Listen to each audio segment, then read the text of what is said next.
Hello friends, this is SP Singh and welcome to SP sir classes. प्यारे दोस्तों, DElEd second semester यानी कि BTC second semester में आपकी जो परीक्षा है लगभग 9-10 फरवरी से शुरू होने को है। और यहाँ पे हम लोग आज बात करेंगे पेपर 3 जो आपका साइंस है, इसके जो एमसीक्यूज़ हैं पीवाईक्यू। ठीक है, जो भी एमसीक्यूज़, जो भी बहुविकल्पीय प्रश्न पीछे 2023 से लेकर के 2014 तक पूछे गए हैं, उन सभी एमसीक्यूज़ को आज हम इस वीडियो में कवर करेंगे। ठीक है, सभी बहुविकल्पीय 2023 से लेकर के 2014 तक जितने भी बहुविकल्पीय पूछे गए हैं, सभी बहुविकल्पीय एक ही वीडियो में आज इस क्लास में हम लोग कवर करने वाले हैं।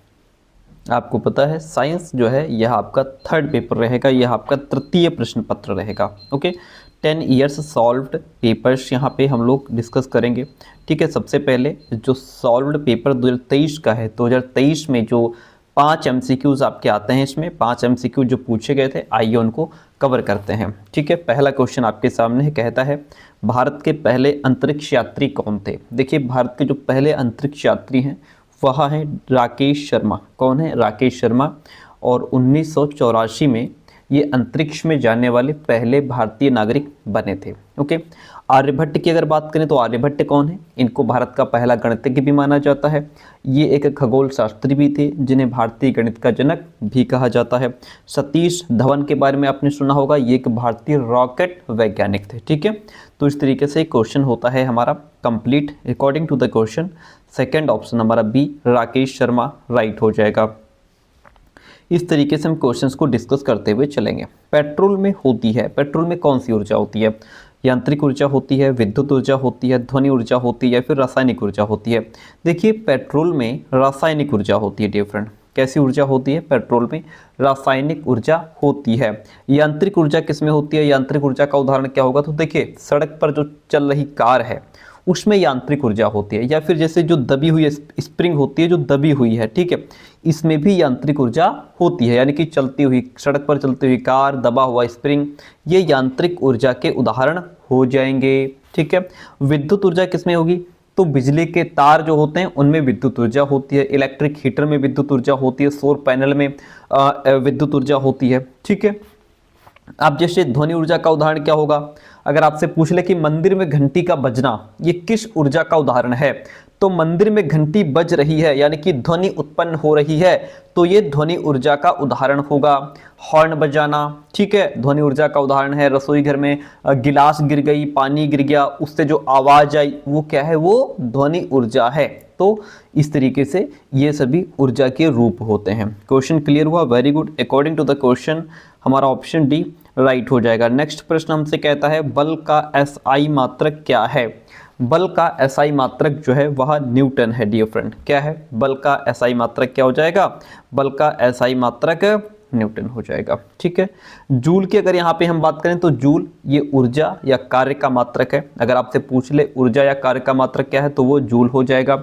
ठीक है, अर्घ दिया हुआ है, अर्घ जिसको हम इंग्लिश में ERG लिखते हैं। ठीक है, अर्घ ये ऊर्जा या कार्य की सीजीएस इकाई होती है। कैसी इकाई होती है? सीजीएस इकाई होती है।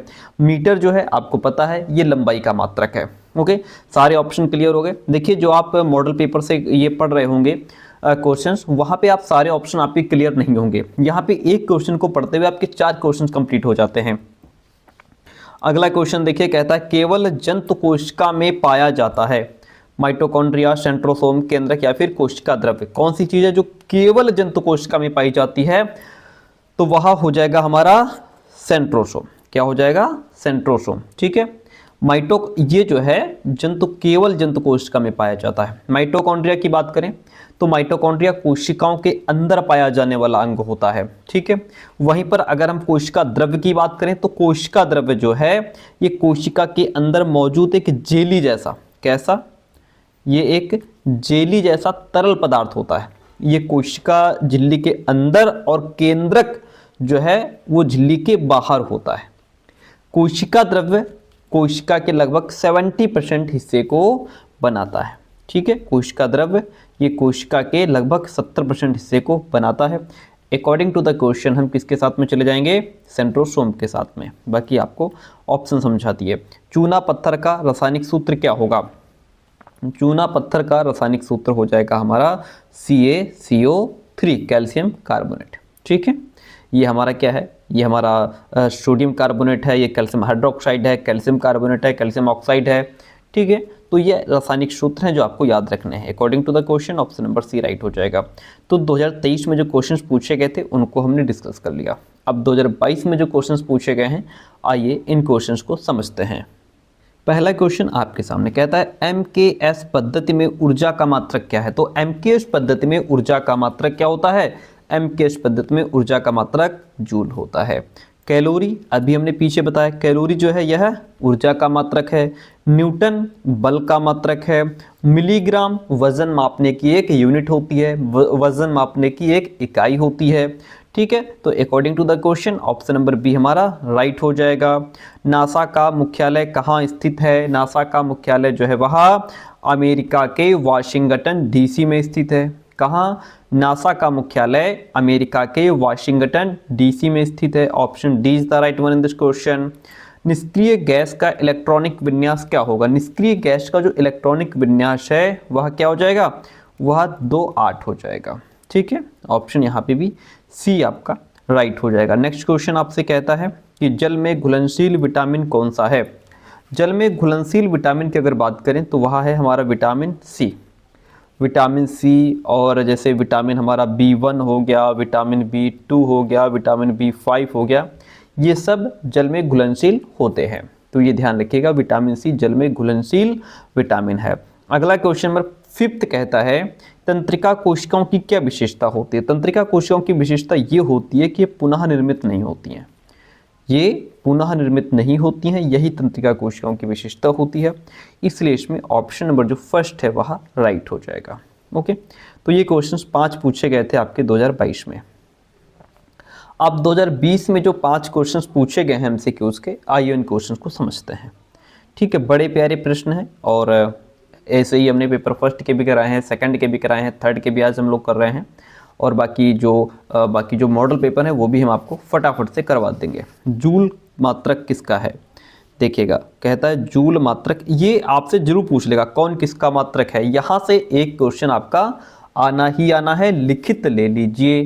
ठीक है, तो जूल जो है ये कार्य और ऊर्जा दोनों का मात्रक है। ध्यान रखिएगा, जूल कार्य और ऊर्जा दोनों का मात्रक है। ऑप्शन सी राइट हो जाएगा। अगला प्रश्न कहता है रबी की फसल इसमें कौन सी है। देखिए, रबी की जो फसलें होती हैं उसमें आपका गेहूं आ जाता है, आपकी जौ आ जाती है, सरसों आ जाता है, चना आ जाता है, मसूर आ जाती है, आलू है, मटर है, ये सभी रबी की फसलें होती हैं। तो यहाँ पे राइट ऑप्शन आपका चना हो जाएगा। ठीक है, और आपको बता दें कि जैसे रबी की जो फसलें होती हैं, रबी की फसलों को अक्टूबर नवंबर में बोया जाता है। रबी की फसलों को अक्टूबर या नवंबर में बोया जाता है, और गर्मियों में अप्रैल से जून तक, कहाँ से, ध्यान रखिएगा, अप्रैल से जून तक इनको काट लिया जाता है। ठीक है, अब जैसे इसमें मक्का, ज्वार, बाजरा, ये सभी खरीफ फसलें हैं। मक्का, ज्वार, बाजरा कैसी फसलें हैं, ये खरीफ की फसलें हैं। ठीक है, खरीफ की अगर बात करें तो इन फसलों की बुआई जो है वो जून से लेकर के सितंबर के बीच में इनकी बुआई होती है, और कटाई सितंबर से अक्टूबर के बीच में होती है। ठीक है, सितंबर से अक्टूबर के बीच में इनकी कटाई भी होती है। तो ये होती है खरीफ फसलें। और चना कैसी है, ये रबी फसल है। ये सब कैसी हैं, ये खरीफ फसलें हैं। इतना ध्यान रखिएगा, यहाँ से क्वेश्चन आपसे पूछ लेगा। चलिए, अगला प्रश्न आपके सामने बड़ा प्यारा प्रश्न है, चंद्र ग्रहण की घटना कब होती है। देखिएगा, चंद्र ग्रहण की जो घटना है वह पूर्णिमा के दिन होती है। डिफरेंट कब होती है, चंद्र ग्रहण की घटना पूर्णिमा के दिन होती है, और जब पृथ्वी सूर्य और चंद्रमा के बीच आ जाती है तब चंद्र ग्रहण होता है। जब पृथ्वी सूर्य और चंद्रमा के बीच में आ जाती है तब चंद्र ग्रहण होता है। यह भी पॉइंट आप याद रखेंगे। अगला प्रश्न आपके सामने है, वेरी इंपॉर्टेंट क्वेश्चन, डीपीटी के टीके से बचाव होता है। किसका बचाव होता है, डीपीटी के टीके से डिप्थीरिया का भी बचाव होता है, काली खांसी का भी बचाव होता है, टिटनेस का भी बचाव, इन तीनों का बचाव हो जाता है। किसका, इन तीनों का बचाव हो जाता है। CaCH4 यानी कि कैल्शियम सल्फेट में Ca की संयोजकता कितनी है, तो इसमें CA की जो संयोजकता है वह +2 हो जाएगी सर। क्या हो जाएगी? +2 हो जाएगी। तो ये 5 क्वेश्चन थे जो 2020 में पूछे गए थे। अब हम आगे बढ़ेंगे तो सॉल्व्ड पेपर 2019 में लगा, यानी कि 2019 में जो 5 क्वेश्चन पूछे गए हैं, आइए इनको समझते हैं। Very good. पहला क्वेश्चन आपके सामने है और बड़ा प्यारा प्रश्न है कि पित्तरस बनता है। पित्तरस कहाँ बनता है? पित्तरस जो है यह यकृत में बनता है। कहाँ बनता है? पित्तरस यकृत में बनता है। ठीक है, तो इस तरीके से ऑप्शन डी रहेगा वह राइट हो जाएगा। अगला प्रश्न आपसे है, तृतीय श्रेणी के उत्तोलक का उदाहरण इसमें कौन सा हो जाएगा? तृतीय श्रेणी के उत्तोलक का उदाहरण तो वो हो जाएगा चिमटा। ठीक है, ये भी आपको ध्यान रखने हैं कि प्रथम श्रेणी का उत्तोलक कौन है, द्वितीय श्रेणी का उत्तोलक कौन है, तृतीय श्रेणी का उत्तोलक कौन है। तो तृतीय श्रेणी के उत्तोलक का उदाहरण चिमटा हो जाएगा। और भी जैसे किसान का हल, अगर किसान का हल दिया होता, झाड़ू, धनुष तीर हो गया, मछली पकड़ने वाली छड़ी हो गई, ये सभी तृतीय श्रेणी के उत्तोलक के ही अंतर्गत आते हैं। ठीक है, अब जैसे सरौता ऑप्शन में दिया है, सरौता क्या है? सरौता द्वितीय श्रेणी का उदाहरण है। ठीक है, कैंची प्रथम श्रेणी का उदाहरण है। ठीक है, बोझ या कूड़ा उठाने वाली गाड़ी, ये भी द्वितीय श्रेणी का उदाहरण है। ओके, चिमटा तृतीय श्रेणी का उदाहरण है, ध्यान रखिएगा। चिमटा, किसान का हल, झाड़ू, धनुष तीर, मछली पकड़ने वाली छड़ी, ये सभी तृतीय श्रेणी के उत्तोलक हैं। सरौता द्वितीय श्रेणी का उत्तोलक है, कैंची प्रथम श्रेणी का उत्तोलक है, कूड़ा उठाने वाली गाड़ी द्वितीय श्रेणी का उत्तोलक है। तो ये आप ध्यान रखिएगा, ऑप्शन नंबर यहाँ पे जो डी है वह राइट हो जाएगा। अगला प्रश्न, प्रकाश संश्लेषण की क्रिया में कौन सी गैस निकलती है? तो वो गैस हमारी ऑक्सीजन निकलती है। कौन सी गैस निकलती है? प्रकाश संश्लेषण की क्रिया में ऑक्सीजन गैस निकलती है। Option D is the right one in this question. एक तत्व के समस्थानिक में होते हैं, क्या होते हैं? एक तत्व के समस्थानिक में परमाणु संख्या समान लेकिन द्रव्यमान संख्या भिन्न भिन्न होती है। Okay, option A is the right one in this question. अगला प्रश्न कहता है, चंद्रमा क्या है? एक देवता है, भगवान है, कोई तारा है, उपग्रह है या फिर ग्रह है? वेरी इंपॉर्टेंट, मोस्टली स्टूडेंट्स इसको गलत कर देते हैं। ठीक है, कोई ग्रह कहता है, कोई उपग्रह, तो कोई तारा कह देता है, जबकि जो चंद्रमा है वह एक उपग्रह है। क्या है? चंद्रमा उपग्रह है। ठीक है, ऑप्शन सी राइट हो जाएगा। तो ये कुछ क्वेश्चंस थे जो 2019 में पूछे गए थे। अब 2018 में जो 5 MCQs आपसे पूछे गए हैं, आइए इन क्वेश्चंस को समझते हैं। प्रश्न कहता है कि विद्युत ऊर्जा को यांत्रिक ऊर्जा में परिवर्तित करता है कौन? विद्युत ऊर्जा को यांत्रिक ऊर्जा में परिवर्तित करता है तो वो है विद्युत मोटर, जो विद्युत ऊर्जा को यांत्रिक ऊर्जा में परिवर्तित करने का काम करता है। इसलिए विद्युत मोटर ऑप्शन इसमें राइट हो जाएगा। ठीक है, अगला प्रश्न लेते हैं। अम्ल वे पदार्थ हैं जो क्या करते हैं? जल से अभिक्रिया करके हाइड्रोजन गैस उत्पन्न करते हैं या जलीय विलयन में हाइड्रोनियम आयन बनाते हैं? जलीय विलयन में हाइड्रोजन आयन देते हैं या फिर उपयुक्त में से कोई भी नहीं? तो इसमें हो जाएगा आपका जलीय विलयन में हाइड्रोनियम आयन देते हैं, H3O+ बनाते हैं। ठीक है, ये अम्ल है। ठीक है, अम्ल वे पदार्थ हैं जो जलीय विलयन में हाइड्रोनियम आयन देते हैं। ऑप्शन बी राइट हो जाएगा। विटामिन सी का रासायनिक नाम क्या है? विटामिन सी का अगर हम रासायनिक नाम देखें तो वो हो जाएगा हमारा स्कॉर्बिक अम्ल। ठीक है, विटामिन सी का रासायनिक नाम स्कॉर्बिक अम्ल। रेटिनॉल की अगर बात करें तो रेटिनॉल जो है ये विटामिन ए का रासायनिक नाम है। विटामिन ए का रासायनिक नाम रेटिनॉल है। और थायोमिन की बात करें तो थायमिन ये विटामिन B1 का रासायनिक नाम है। विटामिन B1 का रासायनिक नाम थायोमीन है। विटामिन ए का रासायनिक नाम रेटिनॉल है। विटामिन सी का रासायनिक नाम स्कॉर्बिक अम्ल है और विटामिन ई का रासायनिक नाम टोकोफेरॉल है। ठीक है, ये बात ध्यान रखिएगा। क्वेश्चन होता है हमारा कंप्लीट। आगे बढ़ेंगे। द्वितीय श्रेणी का उत्तोलक इसमें कौन होगा? द्वितीय श्रेणी का उत्तोलक अभी पीछे हमने आपको समझाया था। सरौता जो है ये द्वितीय श्रेणी का उत्तोलक है। कैंची जो है वह प्रथम श्रेणी का उत्तोलक है। हैंड पंप जो है ये भी प्रथम श्रेणी का उत्तोलक है। चिमटा तृतीय श्रेणी का उत्तोलक है। ठीक है, वेरी गुड। Question clear? ठीक है, कोई दिक्कत नहीं है। प्रश्न कहता है इनमें से कौन सा सूचक नहीं है? तो वह एंटोसिड जो है यह एक सूचक नहीं है। Option D is the right one in this question. तो ये क्वेश्चंस कुछ थे जो 2018 में पूछे गए थे। अब 2017 की बात करेंगे। देखिएगा 2017 में 5 क्वेश्चन पूछे गए थे। पहला पूछा गया था चूना पत्थर का रासायनिक नाम क्या है? चूना पत्थर का रासायनिक नाम होता है कैल्शियम कार्बोरेट, CaCO3। ठीक है, ये चूना पत्थर का रासायनिक नाम है CaCO3। प्रश्न है, सोलर सेल में मुख्य रूप से ऊर्जा का रूपांतरण होता है, किससे किसमें होता है? तो सोलर सेल की अगर हम बात करें तो ये प्रकाश ऊर्जा का विद्युत ऊर्जा में रूपांतरण हो जाता है, प्रकाश ऊर्जा का विद्युत ऊर्जा में रूपांतरण होता है। ठीक है, सोलर सेल में। Option A is the right one over here. अगला प्रश्न, पेलेग्रा रोग निम्नलिखित में से किस विटामिन की कमी से होता है? जो पेलेग्रा रोग है वह विटामिन बी की कमी से होता है, विटामिन बी की कमी से होता है। अगर आपसे पूछ ले कि विटामिन ए की कमी से कौन सा रोग होता है, तो विटामिन ए की कमी से रतौंधी नामक रोग हो जाता है, देखने में दिक्कत हो जाती है। ठीक है, आंखों की समस्या हो जाती है, रतौंधी नामक रोग हो जाता है। विटामिन सी की कमी से होने वाला रोग जिसका नाम है स्कर्वी, स्कर्वी किसकी कमी से होता है? विटामिन सी की कमी से होता है। और विटामिन डी की कमी से होने वाला रोग रिकेटस जिसको हम कहते हैं, रिकेटस किस विटामिन की कमी से होता है? विटामिन डी की कमी से होने वाला रोग रिकेटस है। विटामिन सी की कमी से होने वाला रोग स्कर्वी है। विटामिन ए की कमी से होने वाला रोग रतौंधी है। और विटामिन बी की कमी से होने वाला रोग पेलेग्रा है। ठीक है, क्वेश्चन कंप्लीट, वेरी गुड। आगे बढ़ते हैं।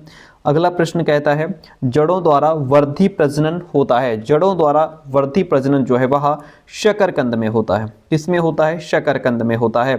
ठीक है, वह उत्तोलक जिसमें आलंब एवं आयास के बीच में भार होता है उसे क्या कहते हैं? उसे ट्रॉली कहते हैं। ट्रॉली जो है ये किस श्रेणी का उत्तोलक है? ये भी ध्यान रखिएगा, ट्रॉली द्वितीय श्रेणी का उत्तोलक है। सर किसका?